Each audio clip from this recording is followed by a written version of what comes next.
அனைவருக்கும் வணக்கம் நண்பர்களே. 2K அகாடமி கல்வியில் திமிர்கொள் என்பது நம்முடைய வாசகம். சரிங்களா? அதாவது குரூப் 4 சரிங்களா? வீட்டில் குரூப் 4க்கு எத்தனை நாள் இருக்குது? கரெக்டாக ஒரு 5 months ப்ளஸ் ஒரு 2-3 days தான் இருக்குது. சரிங்களா? அப்போ குரூப் 4ல் 175க்கு மேலே நம்ம எடுக்கணும்னா என்ன செய்யணும்? இந்த வீடியோவில் நம்ம பார்க்கக்கூடிய தகவல் என்ன அப்படின்னு பார்த்தோம்னா, நான் குரூப் 4 படிக்கிற எல்லாருமே என்ன படிக்கணும், எங்கு படிக்கணும், எப்படி ரிவிஷன் பண்ணணும், எப்படி டெஸ்ட்டு போடணும், அது எப்படி மறக்காமல் வச்சுக்கிறது, மற்றவங்கள விட நம்ம எப்படி அதிக மதிப்பெண். இப்போ 140 மதிப்பெண்றது டிஎன்பிஎஸ்சின்னு ப்ரிப்பேர் பண்ணுற எல்லாருமே எடுக்க முடியும். ஒரு 150 மார்க்ன்றது அவங்களோட கொஞ்சம் நல்லா படித்தவங்க. 165 வந்து இப்போ கட் ஆஃப் இருக்குது அப்படின்னு வச்சுக்கோங்களேன். அது வந்து மேக்ஸிமம் மார்க்ஸில் வந்து நிற்பாங்க. ஆனால் இவங்க எல்லாத்தையும் விடையும் அதிக மதிப்பெண்கள், மற்றவர்களை வேறுபட்டு காமிக்கிறது, மற்றவர்களை நம்ம எப்படி அதிக மார்க் எடுக்கிறது அப்படின்றத நம்ம வந்து பார்க்க போகிறோம். ஸோ வந்து எல்லாருமே படிப்பாங்க. சரிங்களா? நான் என்ன சொல்லக்கூடியதை உள்வாங்க. எல்லாருமே படிப்பாங்க. அப்போ ஏன் எல்லாருமே பாஸ் ஆக மாட்டாங்க? ஏன் ஒரு சில மட்டும் பாஸ் ஆகிறாங்க? இப்போ ஒரு 10 லட்சம் பேர் அட்டன் பண்ணுறாங்க அப்படின்னா 18 லட்சம் பேர் அட்டன் பண்ணாங்க போகலாம். இப்போ ஒரு 18 லட்சம் பேர் எக்ஸாமுக்கு அப்ளை பண்ணுறாங்க அப்படின்னா அதில் ஒரு 10,000 பேர் எடுத்தாங்க, 13,000 பேர், 9,000 பேர், 8,000 பேர், 5,000 பேர், இப்படி தான் வந்து குரூப் 4 வந்து எடுக்கிறாங்க. இதுக்கு அப்போ அவங்க மட்டும்தான் வேலைக்கு போகிறாங்க. ஏன் மற்றவங்களாம் படிக்கலையா? ஏன் அவங்களாம் ஜாப் கிடைக்க மாட்டேது? ஏன் அவங்க இப்போ சிலர் வந்து 1 yearல கம்ப்ளீட் பண்ணுவாங்க, எக்ஸாம் கிளியர் பண்ணி வேலைக்கு போவாங்க. சிலர் 2 years 3 years ஆனாலும் கம்ப்ளீட் பண்ண முடியாது.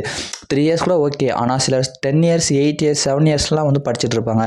ஏன் அவங்களால கிளியர் பண்ண முடியல? ஆனால் சிலர் வந்து 1 year படித்தாலே ஃபஸ்ட் டே கவுன்சிலிங் போய் நல்ல ஜாப் எடுக்கிறாங்க. சிலர் வந்து 12 ஒரு 5 years 7 years பார்த்தாலுமே கடைசி ரேங்க் எடுத்து கொஞ்சம் எப்படி சொல்கிறது, பிலோவாக வந்து மார்க் எடுத்து கொஞ்சம் லாஸ்ட் நான் கவுன்சிலிங் மாதிரி போய் தான் ஒரு ஜாப் எடுக்கிறாங்க. இதற்கான காரணம் என்ன? அப்போ நம்ம என்ன பண்ணணும்?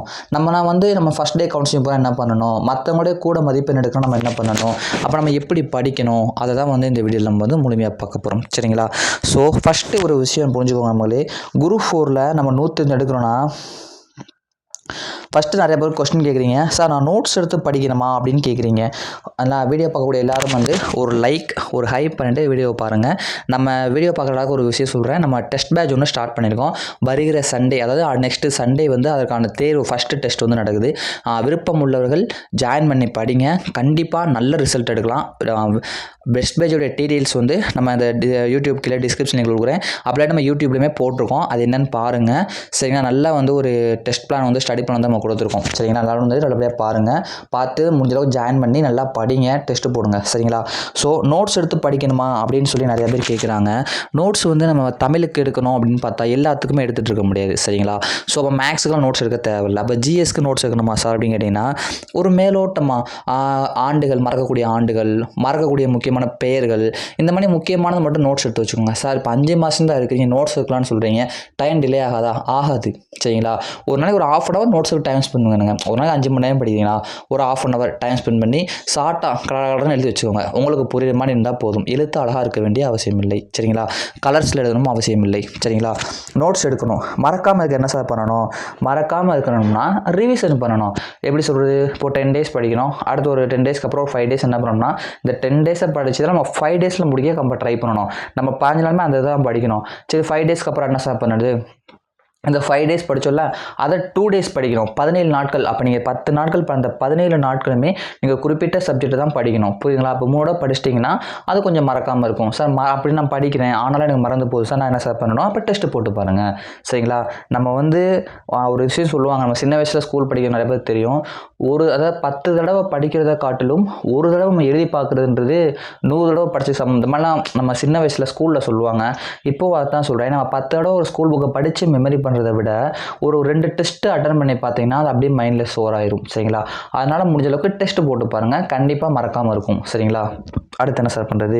சார் நான் எப்படி சார் படிக்கிறது? அதாவது நான் இப்போ தமிழை மட்டும் ஃபஸ்ட்டு முடிச்சிடுறேன், மேக்ஸை வந்து அடுத்த மாதம் பண்ணுறேன், ஜிகே வந்து அடுத்த மாதம் படிக்கிறேன், அப்படிலாம் இருக்கக்கூடாது.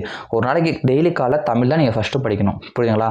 ஃபஸ்ட்டு இருந்துச்சுன்னா தமிழ் 2 hours 3 hours கம்பல்சரி படிங்க.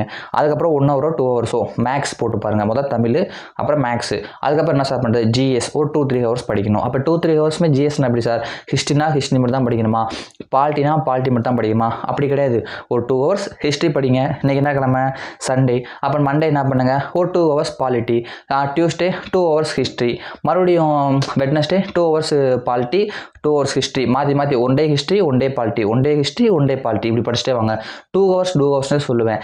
ஆனால் 3 ஹவர்ஸாக நீங்கள் மேக்ஸிமம் டைம் ஸ்பெண்ட் பண்ணாங்க படிக்கணும். சரிங்களா? அப்போ அந்த 1 ஹவர் என்ன சார் பண்ணுறது? நீங்கள் நேற்று படிச்சிருப்பீங்களா, அதை வந்து நாளைக்கு இப்போ 2 ஹவர்ஸ் ஹிஸ்ட்ரி நீங்கள் படிச்சிருப்பீங்களா, நாளைக்கு அதை ரிவிஷன் பண்ணுங்கள். சரிங்களா?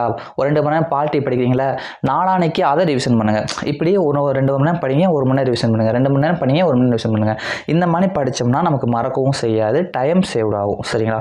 இப்படி பண்ணலாம். ரிவிஷனும் இப்படி தான் பண்ணலாம். ரிவிஷன் கொடுத்துட்டேன். டெஸ்ட்டு எப்படி சார் போடுறது? டெஸ்ட்டு வந்து நிறைய பேர் என்ன கேட்குறீங்கன்னா, நான் எப்படி சார் சொல்கிறீங்க, ப்ரீவியஸ் கொஸ்டின் எடுத்து நான் டெஸ்ட்டு போடணுமா, இல்லை ஸ்கூல் புக்கை டெஸ்ட்டு போடணுமா, இல்லை அவுட் சோர்ஸ் டெஸ்ட்டு போடணுமா அப்படின்னு நிறைய பேர் கேட்குறாங்க. ஃபர்ஸ்ட் ஆஃப் ஆல் ஒரு விஷயம் புரிஞ்சுக்கோங்க, ப்ரீவியஸ் கொஸ்டின் போடணும். சரிங்களா? ப்ரீவியஸ் கொஸ்டின் அப்போதே படிக்கணும்னு கிடையாது. ஒரு நல்ல ஸ்டடி பிளான் நீங்கள் தேர்ந்தெடுத்துக்கோங்க. இப்போ நிறையா வந்து டெஸ்ட் பேஜஸ் நிறையா போடுறாங்க. எல்லாத்துலேயும் ஜாயின் பண்ணணும் அப்படின்ற அவசியம் கிடையாது. கம்மியான ப்ரைஸில் உங்களால் முடிஞ்சதுக்கு ஒரு அகாடமி ஜாயின் பண்ணி பெர்ஃபெக்டாக ஒரு ஸ்டடி பிளான் கொடுப்பாங்க. அதை ஃபாலோ பண்ணி அவங்க என்ன டெஸ்ட்டு கொடுக்குறாங்களோ அந்த டெஸ்ட்டை வந்து நீங்கள் கம்பல்சரியாக கண்டினியூஸாக போட்டுக்கிட்டே வாங்க. சரிங்களா?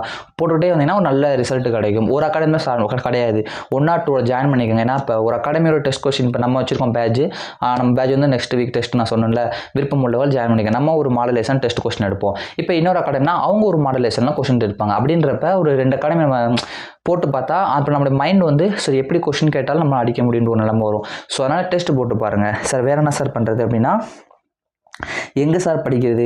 ஃபர்ஸ்ட் ஆஃப் ஆல் ஒரு விஷயம் புரிஞ்சுக்கோங்க, நீங்கள் என்ன வேணால் படிங்க. நீங்கள் அவுட் சோர்ஸ் எந்த அவுட் சோர்ஸ் வேணால் எடுத்துக்கோங்க. எத்தனையோ மெட்டீரியல் ஆன்லைனில் கிடக்கு, கவர்மெண்ட் அது இதுன்னு இருக்குது. நீங்கள் என்ன வேணால் படிங்க, நான் எதையுமே சொல்ல மாட்டேன். ஆனால் என்னுடைய கருத்து, எக்ஸாம் கிளியர் பண்ணவங்களுடைய கருத்து போய் கேட்டு பாருங்கள். கண்டிப்பாக ஃபஸ்ட்டு ஸ்கூல் புக்கை படிங்க. சரிங்களா? எல்லாரும் மண்டையை கழுவுறாங்க, ஸ்கூல் புக்கில் கேள்வி வராது, அதில் வராது, இதில் வராது. யார் சொன்னா? 2025 குரூப் போன வருஷம் குரூப் 4ல் ஸ்கூல் புக்கிலேருந்து கொஸ்டினே வரலையா? அதிகமான கொஸ்டின்கள் ஸ்கூல் புக்கில் தான் வந்துச்சு. சரிங்களா? இப்போ 200 கொஸ்டின் 100%னா அதில் கிட்டத்தட்ட ஒரு 65% ஸ்கூல் புக்கில் தான் வந்துச்சு, 35% தான் அவுட் ஆஃப் புக்கு. அப்போ நம்ம முதல் 65% ஸ்கூல் புக் கம்ப்ளீட் பண்ணுவோம், அதுக்கப்புறம் அந்த 35% அவுட் சோர்ஸ் போவோம். சரிங்களா? அதனால் ஃபஸ்ட்டு ஸ்கூல் புக்கை படிங்க. என்னை பொறுத்த வரைக்கும் சரி, நல்லா ரிவிஷன் பண்ணுங்கள், டெஸ்ட்டு நல்லா போட்டு பாருங்கள். டெஸ்ட்டு போகிறவங்க மட்டும்தான் மற்றவங்களோட அதிக மதிப்பெண் எடுக்க முடியும், எக்ஸாமும் கிளியர் பண்ண முடியும். இந்த பேஜ் நம்ம பேஜை ஜாயின் பண்ணி படிங்க. நம்மளாம் வந்து லோ ப்ரைஸ் தான் வச்சு கொடுப்போம். நல்லபடியாக படிங்க, எக்ஸாம் கிளியர் பண்ணுங்கள். தேங்க்யூ.